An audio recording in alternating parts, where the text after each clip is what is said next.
이번 시간에는 화학 물질용 보호복에 대해서 해보도록 하겠습니다. 우리가 보호복을 입는 경우에는 어떤 신체의 뭐 피부라든지 아니면은 호흡이 보호되어야 되는 그런 환경에서 작업을 할 때 우리가 착용을 하게 되겠죠. 그중에서도 또 특히 화학 물질은 이 화학 물질에 따라서 여러 가지 보호돼야 되는 방식들이 다를 수가 있죠. 그래서 화학 물질의 종류에 따라 그 보호복도 바뀐다 하는 것을 알아주어야 되겠죠. 자, 그래서 화학 물질용 보호복은 일단 화학 물질 접촉으로 인한 화상이라든지 피부 손상 등의 재해를 예방하기 위해서 입는 옷이죠. 우리가 용광로 같이 뜨거운 곳에서 일을 할 때 열을 차단하기 위해서 보호복을 입는 경우도 있죠. 근데 이제 화학 물질은 이게 피부에 닿는다든지 이렇게 하면은 아주 큰 이 뭐 화상이나 부상으로 이어질 수가 있기 때문에 화학 물질의 그 뭐 용도에 따라서 입어야 되는 그런 보호복들이 다릅니다. 그래서 현장의 상황에 맞게 그렇게 보호복을 선택해서 입어줘야 되겠죠. 그 형식을 보면은 뭐 이렇게 구분되어 있는데 뭐 간단하게 알아주면 되겠습니다. 왜냐하면은 우리가 화학 물질을 사용하는 현장에서는 거기에 맞는 보호복들이 이미 그 용도에 따라서 정해져가 있죠. 그래서 그런 용도에 맞는 것을 잘 착용하면 되기 때문에 기본 형식이 어떤 것인가 이것만 알아놔주면 되겠습니다. 화학 물질용 보호복은 1형식에서 1A 형식이라고 있죠. 1A라고 구분하는 것은 1A는 뭐 보호복 내부에 안에 공기 호흡기와 같은 독립적인 공기 호흡용 공기 공급이 있는 보호복을 말하는 겁니다. 보호복 내부에 있는 거죠. 그럼 보호복 외부에 공기 호흡기가 있는 것은 1B형이라고 이야기하는 겁니다. 보호복 내부에 있는 게 1A형 보호복. 그 다음에 보호복 외부에 공기 호흡기가 있는 게 1B형이라고 이야기하는 거죠. 1C형은 공기 라인과 같이 양압이 사용되는 거죠. 양압의 호흡용 공기가 공급되는 것을 갖다 1C라고 이야기하는 겁니다. 1A는 내부에 공기 호흡기가 있는 것, 1B는 외부에 보호복 외부에 공기 호흡기가 있는 것, 1C는 양압의 호흡용 공기가 공급되는 가스 차단 보호복이라고 구분하고 있습니다. 그 정도 말을 놓으면 되겠습니다. 그 다음에 2, 3, 4, 5, 6 형식이 있는데 또 이제 중요한 내용만 알아놔주면 되겠죠. 이 형식은 공기란 양압의 호흡용 공기가 공급되는 가스 비차단 보호복을 이야기하는 거죠. 일시하고는 차이가 있죠. 일시는 가스 차단 보호복이고 이 형식은 가스 비차단입니다. 가스는 차단하지 않는 보호복. 근데 양압인 거죠. 3형식은 액체 차단 성능을 갖는 보호복입니다. 액체를 차단하는 것. 4형식은 분무 차단 성능을 갖는 보호복이다. 알아놔주면 되겠습니다. 5형식은 분진 등과 같은 에어로졸에 대한 차단 성능을 갖는 보호복입니다. 5형식. 6형식은 미스트에 대한 차단 성능을 갖는 보호복이죠. 이런 식으로 화학 물질들은 여러 형식으로 근로자를 보호해야 되는 그런 부분들이 있기 때문에 어, 저, 화학 물질에 맞게 보호복을 입어줘야 된다는 얘기겠죠. 그래서 그 성능에 그 필요에 따라서 만들어 놓은 보호복들이 있습니다. 그러니까 그 용도에 적합한 보호복을 착용하면 되는 거겠죠. 기본적으로 이런 것들이 있다 하는 것 정도는 알아놔 줘야 되겠죠. 그 다음에 보호복 착용 요구 작업이 뭐 어떤 것들이 있나 한번 볼까요? 보호복을 반드시 입어야 되는 것들. 우리가 보통 보면은 TV나 이런 데서 산업 현장에 그림 뭐 사진을 찍어가 보면은 보호복들을 많이 입는 현장들이 많이 나오죠. 어떤 데 많이 입는가 한번 봅시다. 독성이 강한 농약이나 살충제를 살포하는 방역 작업을 할 때 보복들 다 입고 있죠. 그 다음에 성면, 성면이 함유된 제품의 제조 또는 철거할 때 반드시 입어야 되겠죠. 그러면 이 용도에 맞는 성면에 대해서 인체를 보호할 수 있는 그런 보호복들이 제작되어 있습니다. 그래서 그 용도에 맞는 보호복을 입혀주면 되는 거겠죠. 그 다음에 제약회사, 식품가공, 반도체 생산 이렇게 실내가 깨끗해야 되는 상황이죠. 청정 실내에서 작업을 해야 되는 그런 것들에서는 또 보호복을 입죠. 근데 그 용도에 맞는 것들을 입습니다. 제약회사, 식품가공, 반도체 생산 뭐 이런 청정 실내의 작업을 하는 것들에 필요한 보호복들이 있죠. 그 다음에 독성 또는 부식성 물질을 취급 및 제거, 세척 정화 작업, 유해 물질 긴급 처리 작업 그럴 때도 보호복이 필요하겠죠. 거기에 맞는 용도의 보호복들을 착용해 줘야 되겠습니다. 그 다음에 페인트 작업이나 뭐 스프레이 코팅할 때 아니면 또 미생물 감염 방지와 땀, 뭐 체액 등 인체 오염원에 의한 식품의 손상을 방지하기 위한 식품 가공 작업 뭐 이런 것들 모든 업종들에서 필요로 하는 요구로 하는 그런 목적이 있죠. 그런 목적을 달성하기 위해서 보호복을 착용하는 겁니다. 우리 현장에서 우리 근로 현장에서 필요한 용도의 보호복을 잘 선택해서 용도에 맞게 착용해야 된다는 얘기겠죠. 그 다음에 사용 방법 및 관리 보호복에 대한 사용 방법 및 관리를 보면 노출 시간과 작업 환경 등을 고려해 적절한 성능을 가진 것을 사용해야 된다. 아까 위에서 봤다시피 여러 가지 성능을 가진 보호복들이 있죠. 근데 우리 현장에 맞지 않는 보호복을 굳이 입을 필요가 없습니다. 뭐 예를 들어서 식품 가공하는데 또는 뭐 저 반도체 공장에서 청결함을 위해서 입는 것들이 있죠. 그런데 뭐 성능 방지할 수 있는 용도까지 막 되어 있는 거 이런 거를 굳이 입을 필요는 없죠. 그래서 적절한 성능을 가진 것을 사용해 줘야 되는 겁니다. 보호복에 표시되어 있습니다.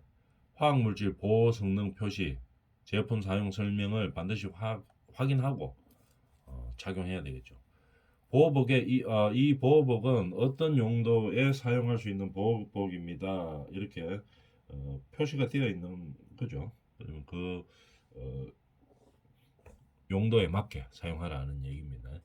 그 다음에 사용 물질, 그 다음에 작업 내용에 적합한 것을 사용해야 되고, 그 다음에 직업상 주의사항 보관할 때, 뭐 사용할 때, 그 다음에 사용 설명서들이 이 보호복마다 다 되어 있죠. 그래서 그것을 잘 사용 설명서에 맞게 잘 보관하고 사용하고 해야 된다는 얘기입니다. 착용 방법은 우리가 한번 보시죠. 처음에 보호복은 다리 부분부터 착용합니다. 다리를 먼저 착용한 다음에 보호복을 끌어올리는 형태로 보호복을 착용해야 되겠죠. 다리부터 먼저 착용하고 끌어올립니다. 그 다음에 팔 부분을 착용하는 거죠. 이런 식으로. 팔 착용하고 난 다음에 그 다음에 모자를 착용합니다. 모자 착용. 그 다음 지퍼를 최대한 올리죠. 피부와 몸을 보호하기 위해서. 지퍼를 최대한 올리고 그 다음에 이중으로 되어 있죠. 찍찍이라고 이야기하죠. 벨크로인데 찍찍이라고 우리가 통상적으로 많이 사용하죠. 지퍼를 채우고 난 다음에 찍찍이를 붙입니다. 이중으로 이제 부착이 되는 거겠죠. 벨트도 한번 막아주고 그 다음에 찍찍이로도 막아주고 그 다음에 착용 상태가 이상한지 이상 안 한지 확인을 해보는 거죠. 이렇게 하면 보호복 착용이 끝났습니다. 여기에다가 보호복 이외에 또 뭐 보호안경이라든지 뭐 앞면을 보호하는 보호면이 필요하다면 여기다가 이제 착용을 해주면 되겠죠. 착용 상태의 이상 유무를 확인하고 보호복 착용은 이런 식으로 하면 되겠습니다. 그 다음에 안전대. 이거 안전대 엄청나게 중요한 얘기죠. 그래서 추락을 사고를 방지하기 위해서 반드시 필요한 용품이죠. 그래서 그 안전대에 대해서 알아보도록 하겠습니다. 자, 안전대. 우리가 작업을 하다 보면은 고소 작업을 많이 해야 되는 경우들이 많이 있죠. 높은 곳에서 작업을 할 때 추락 사고를 이제 방지하기 위해서 하는 거죠. 한번 봅시다. 뭐 어떤 것들이 있는지. 자, 안전대를 사용해야 되는 것은 어떻게 법으로 규정하고 있느냐? 안전대는 높이나 깊이 2m 이상의 장소입니다. 반드시 사용해야 되는 지침이 높이 위로 올라갔을 때 2m, 아니면은 뭐 밀폐된 공간으로 밑으로 내려갔을 때 2m, 2m 이상의 장소에서 작업하는 근로자에게는 추락 사고의 위험이 있죠. 그래서 추락을 방지하기 위해서 착용을 하는 거죠, 안전대. 근데 이 안전대만 가지고 이게 안전대죠. 이 안전대만 가지고 추락 사고를 방지할 수는 없죠. 이걸 어디다 걸어야 되겠죠. 걸어야 되는데 걸 수 있는 이런 부착 설비를 반드시 설치해야 되겠죠. 부착 설비를 설치하고 작업을 임해야 되겠습니다. 그런데 이 부착 설비가 예를 들어서 뭐 건설공사에서 보면은 철골조 이런 보면은 구조물들이 많이 있어가지고 뭐 예를 들어서 예전에 우리 앞전 시간에 저 앞에 초대 사진 같은 거에서 많이 봤죠. 안전대에다가 뭐 이거 안전대를 저 안전펜스 같은 데다가 이렇게 걸 수 있는 장소가 나오면 거기다 걸면 됩니다. 구조물로서 안전한 곳이 있으면 걸 수 있는데, 근데 이제 앞뒤로 다 찾아봐도 이제 걸 수가 없다 이러면은 걸만한 구조대에 적합한 거가 있어야 되죠. 걸어야지 되는 거죠, 일단. 그럼 정 안 되면 뭐 삼각대라도 펴서 그다음 삼각대에다가라도 걸 수가 있어야 됩니다. 그래서 구조물이 만약에 안전대를 걸 수 있는 구조물이 튼튼한 구조물이 있다면 거기다 걸면 되는 거고, 만약에 이도 저도 아무것도 없으면은 뭐 삼각대에 건다든지 일부러 구조물을 만드는 거죠. 그래서 삼각대 파는 제품들이 나와 있죠. 거기다가 삼각대에다가 걸어도 되는 형태고, 그 다음에 그런 구조물들을 사용해서 반드시 건 다음에 안전대를 사용해야 됩니다. 그 다음에 한계거리용이 있고, 안전대를 그럼 걸 때 벨트식 안전거리식 뭐 이렇게 돼가 있죠. 한계거리, U자거리 이렇게 돼가 있는데, 그럼 한계거리가 뭐냐? 안전대를 뭐 어떨 때 사용하는 게 한계거리고 U자거리인지 한번 보도록 해봅시다. 우리가 보면 사진을 한번 보고 할까요?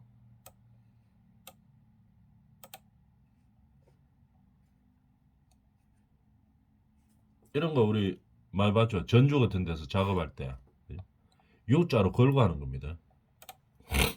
보면 사진을 한번 당겨 봅시다. 좀 작죠? 좀 보입니까?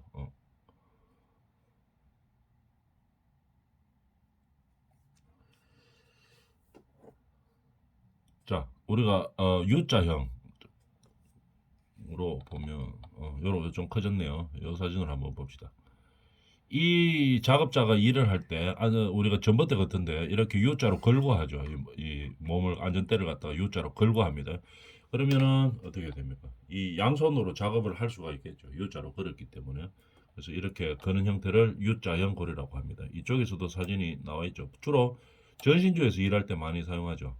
이렇게 U자로 거는 겁니다. 이 안전대를 U자로 걸고 나면 이 발판이 있고 하면은 사람이 양손을 사용할 수 있죠. 그래서 작업이 좀 더 원활하게 되고 이런 거죠. 요 그림에서 보이죠? 이런 게 U자형이라고 이야기하는 겁니다. 근데 U자형 말고 한계거리형이죠. 이런 거 갖다가 한계거리형이라고 이야기합니다. 구조물에다가 안전대를 걸었죠. 근데 U자형으로 건 게 아니고 한 줄로만 이렇게 걸려 있는 겁니다. 그죠? 그래서 추락을 방지하고 이렇게 하는 거죠. 그래서 안전대를 걸어야 되는데 거는 게 가장 중요하죠. 안전대만 뭐 입고 있다고 되는 게 아니죠. 이 구조물에다가 정착을 잘 해야 되는데 거리 방식이 한계거리형, 그 다음에 U자 거리형에 대해서 금방 알아봤습니다. 추락 방지대는 고층사다리 또는 철골, 철탑 등의 상하행 시에 사용하는 거죠. 보통 어디 있나 하면은 철골조 건물들 이런 거 할 때 상하로 오르락 내리락 해야 되는 부분에서 추락 방지대를 걸어 놓는 겁니다. 그 그림으로 보면 뭐 어떤 거냐면 이런 거죠. 추락 방지대. 딱 추락하면 탁 걸리도록 되어 있죠. 이 부분이 탁 씁니다. 이렇게 돼가지고 사람이 밑으로 추락하지 않도록 하는 거죠. 상하 방지대에서 하는 거죠. 근데 이 추락 방지대가 보면은 이 만약에 근로자가 추락했을 때 떨어지면 이게 어느 정도 거리가 있어야지 탁 걸리는 그런 경우가 있습니다. 그죠? 그래서 일정 높이 이상에서는 이게 잘 활용이 가능한데 보통 한 5m 정도 보죠. 5.3m 정도 이렇게 이상의 높이들은 이 추락 방지대 효과가 조금 좋습니다. 탁 걸리기 때문에. 근데 걸릴 때까지 시간이 좀 걸린다는 얘기겠죠. 안전블록, 그래서 이보다 조금 더 우리가 유용한 안전블록을 또 많이 사용하고 있죠. 안전블록은 뭐냐면은 이 형식은 비슷한데 우리가 자동차 이래 안전벨트 매고 있죠. 안전벨트 매는 거 그거하고 거의 유사한 겁니다. 천천히 작업 같은 거 할 때는 어떻게 되는가 하면은 이 길이가 쭉 길어가 길게 안전벨트식으로 쭉 늘어나는 거죠. 그래서 사람이 뭐 작업하는 데는 불편하지는 않습니다. 근데 예를 들어서 추락을 했다든지 갑자기 탁 당겨질 때 있죠. 우리가 급브레이크 밟으면은 탁 걸리죠. 락이 탁 걸리죠. 벨트에 락이 걸리듯이 이 안전블록도 똑같은 형태로 되어 있는 겁니다. 그래서 만약에 추락을 했다든지 이러면 바로 탁 걸리는 거죠. 락이 끈에다가 이 끈이 탁 걸리면서 바로 딱 서는 겁니다. 안전벨트식으로. 그러니까 추락거리가 상당히 짧죠. 짧으면서 바로 탁 잡을 수 있는 거죠. 안전벨트하고 똑같다고 보면 됩니다. 그러면서도 어떻게 일할 때는 락이 탁 걸리는 게 아니고 천천히 이렇게 일을 하죠. 쭉 당겨주기 때문에 선은 쭉 이렇게 늘어납니다. 늘어나면서 그렇게 일을 할 수 있는 형태이죠. 그래서 안전블록의 용도가 요즘 좀 더 많이 더 사용되고 있죠. 근데 비용이 조금 더 비싸죠. 그래서 비용이 비싸지만 우리가 안전을 위해서 많이 사용하고 있는 그런 용품들입니다. 안전블록입니다. 자, 그래서 아까 금방 봤던 내용 추락 방지대, 그다음에 안전블록에 대해서 알아봤는 거죠. 추락 방지대는 철탑 등 예를 들어 철골조에서 많이 사용하죠. 추락 방지대를 많이 사용하는 겁니다. 그다음에 안전블록은 안전벨트하고 똑같다고 보면 됩니다. 그래서 자동 잠김 장치가 있어서 락이 탁 걸린다 이 말이죠. 빨리 탁 추락했을 때는 하중에 갑자기 탁 당겨주죠. 딱 당기면 바로 탁 걸립니다.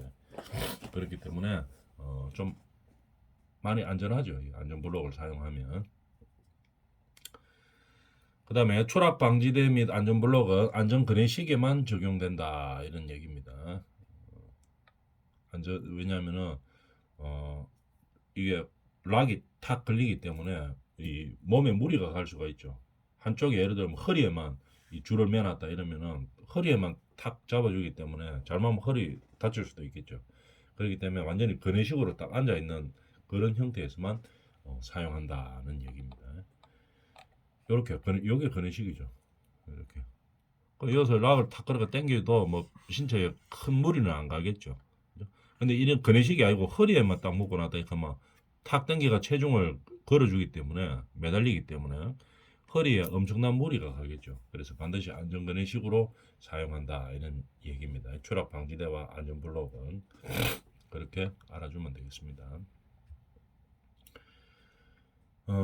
사용 방법 및 관리, 안전대 거리를 설치한다. 그 다음에 한 줄 지지 로프를 부착 설비로 사용 시 한 명만 사용한다. 한 명만 사용한다 이 말이죠. 부착할 때는 여러 명 걸어가 막 사용하고 이러면은 좀 여러 명의 체중을 감당하기에는 좀 무리가 있겠죠. 그래서 한 줄 지지 로프를 사용할 때 한 명만 사용하도록 한다 이 말입니다. 줄 하나에 한 명씩이다 이 말이죠. 그 다음에 안전대 설치 구조물은 우리가 일반적으로 그 현장에 있으면 사용하면 됩니다. 구조물에다 걸면 되죠. 이 안전대에 고리를 걸어주면 되겠죠. 구조물에. 근데 설치 구조물은 벨트보다 어떻게 조금 더 높아야 되겠죠. 높은 것에 해야지 이 사람이 추락하면 매달리겠죠. 더 밑에 이 벨트보다가 더 밑에 여기다가 예를 들어 한 한 3m 밑에다가 걸어 놓으면은 구조물에다 정착시키면 어떻게 됩니까? 사람이 떨어지면 3m만큼 떨어지겠죠. 예? 그렇기 때문에 이 안전대를 걸려고 하면 최소한 구조물이 더 위에 있어야 된다 이 말이죠. 이 정도 위에 있어가지고 걸어줘야 되는 형태겠죠. 조금이라도 더 높게 있어야 됩니다. 그래야지 떨어지면서 어떻게 추락 사고를 방지할 수가 있겠죠. 그래서 설치 구조물은 벨트보다 조금 높은 곳에 두도록 한다. 벨트보다 높은 곳에서 걸어준다 이런 얘기겠죠. 그 다음에 작업 시작 전에 반드시 안전대와 부속 설비를 점검해야 되겠죠. 그래서 문제가 있나 없나를 보고 그 다음에 로프가 마모됐는지 금속재가 변형됐는지를 항상 점검해야 됩니다. 한 번의 위험한 순간을 위해서 이거를 늘 착용하고 있는 거겠죠. 불편하고 힘들고 하지만 어떤 위험한 한순간의 그 상황에서 사람을 구하기 위해서 착용하고 있는 거기 때문에 항상 점검이 필요한 겁니다.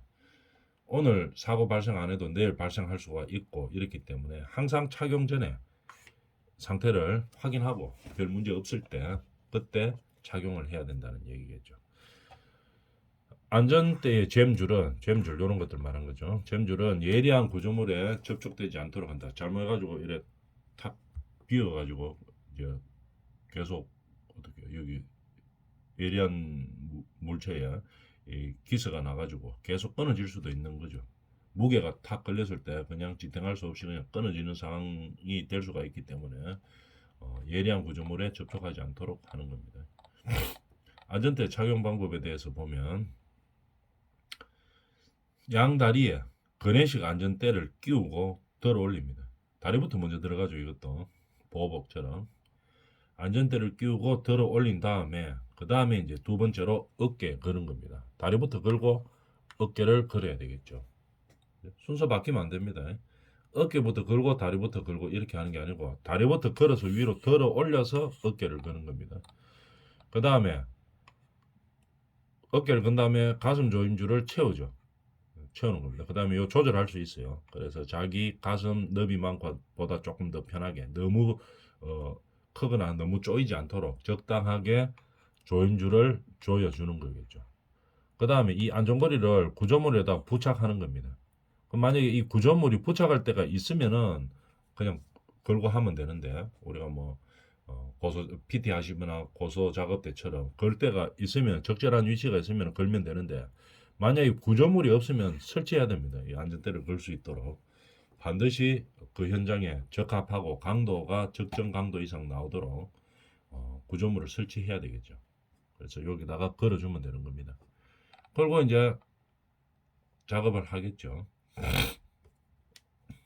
수직 구명줄인 경우에 이 수직으로 왔다 갔다 하는 거 아까 수직대 그거를 말하는 거죠. 안전대의 D링에다가 건다 이렇게 되는 겁니다. 여기다가 걸어준다 이 말이겠죠. 그 다음에 D링이 뭡니까? 요걸 D링이라고 하는 겁니다. D링. 안전대의 D링에다가 걸어준다. 훅을 요 D링에다가 걸어준다 이 말이겠죠. 그래서 여기 이제 어떤 떨어짐이나 추락 사고가 발생했을 때 이제 딱 잡아주는 역할을 하는 거죠. 그 다음에 착용 상태의 유무를 확인한다. 이렇게 되는 거죠. 그래서 우리가 안전대의 착용 방법도 이제 정확하게 알고 있어야 되겠죠. 자, 그런데 우리가 여기서 알아줘야 될 것은 착용을 하고 안전대를 착용하고 예를 들어서 추락 사고가 발생해 가지고 추락 사고가 발생해가 뭐 안전 블록을 했건 추락 방지대가 있었건 아니면은 뭐 지지대에다가 이 훅을 걸었건 간에 사람이 일단 추락을 하죠. 1m가 됐든 뭐 50cm가 됐든 일단 추락을 한 상태에서 탁 걸리도록 되는 거죠. 그러니까 이 좌우로 움직이면서 벽면 같은데 머리를 부딪힐 수가 있습니다. 물론 뭐 팔다리 다 부딪힐 수 있지만 팔다리보다 더 보호를 잘해야 될 게 이 머리죠, 머리. 그래서 팔다리는 뭐 예를 들어 한 50cm 정도 탁 걸렸다. 떨어지면서 추락하면서 매달려 가지고 뭐 벽면이나 이런 데 부딪힌다고 한들 뭐 잘못하면 부러지게 하겠지만 이게 사망하고 이런 경우는 잘 없죠. 근데 또 중요한 것은 머리를 부딪히면 이야기는 다르죠. 벽면에서. 그래서 항상 뭡니까? 제일 안전구 중에서 기본적으로 중요하다고 하는 게 이 안전모가 되는 거겠죠. 그래서 초락은 예를 들어 얼마 안 했어요. 50cm나 1m밖에 안 했는데 이게 기울어지면서 머리를 부딪혀서 사망하는 경우도 많이 있습니다. 추락과 동시에 옆면에 부딪혀가지고 특히 머리를 부딪혀가 사망하는 경우가 많이 발생하고 있죠. 그런 경우가 많기 때문에 반드시 이 안전모 착용을 규정에 맞게 해야 됩니다. 그거를 알아놔주면 되겠죠. 이거를 뭐 덥다고 해가지고 뒤에 조임 있죠. 머리에 조임도 안 하고 특근도 안 하고 막 이렇게 대충 쓰고 이렇게 해가지고는 안 되죠. 반드시 우리가 안전 관리를 할 때는 이런 안전대들뿐만이 아니고 안전모, 안전화, 필요에 따라서 안전장갑 이런 것까지 같이 우리가 근로자들이 착용할 수 있도록 그렇게 지도를 해야 된다는 얘기입니다. 보안경은 다음 시간에 하겠습니다.